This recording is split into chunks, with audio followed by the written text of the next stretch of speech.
The development of Nutrimetics goes back to the early 1950s, in fact 1953, when the founder of Nutrimetics was invited to join a party of people travelling into the valley of Hunza, very often pronounced Hunza.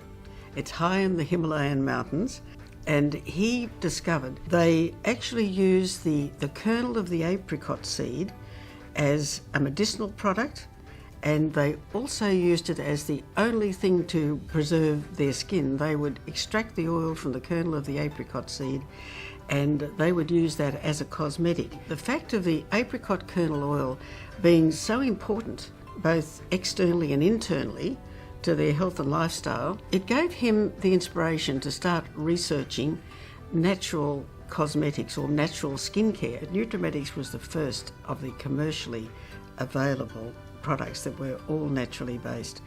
Today you'll see that almost every cosmetic company in the world has a naturally based range. I mean, the concept has really now swept the world, but in the days that Nutrimetics was first introduced to Australia in 1968, we were the first. And if I share with you that I was 34 years old in 1968, and I have used that range for all of those years, and I would modestly say it served me well. Two things captivated me. It was the concept of a skincare range based on natural ingredients, which was quite new to Australia, and the fact that it gave women an opportunity to contribute to the financial well-being of their families while putting families as their first priority. Leadership in Nutrimetics provides you with the opportunity not only to recognise the efforts of others, which is a privilege, but also to earn from the efforts of others. So always keep in mind as a leader that you provide the environment for success of those within your team. Always recognising that if you're going to create a major success, you're not necessarily going to do it on your own. You know, you're going to need a lot of people to be able to create a major success, and each one of those people needs to create their own mini success. People respond to recognition and even the smallest acknowledgements.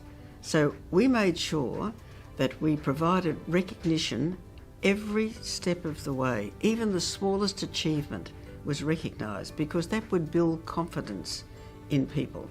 There was a sharing culture developed within Nutrimetics and an opportunity to recognise other women, and to this day I still think it's a privilege to be able to recognise the achievements of others. That was the essence of this business. It was really the personal development that took place for individual women consultants, the women who became consultants, and for those who aspired to leadership. But one of the things that gives Bill and I the greatest degree of pleasure is when we reflect on our experience in our Nutrimetic lives, that we're able to be a constructive influence in the lives of so many other people.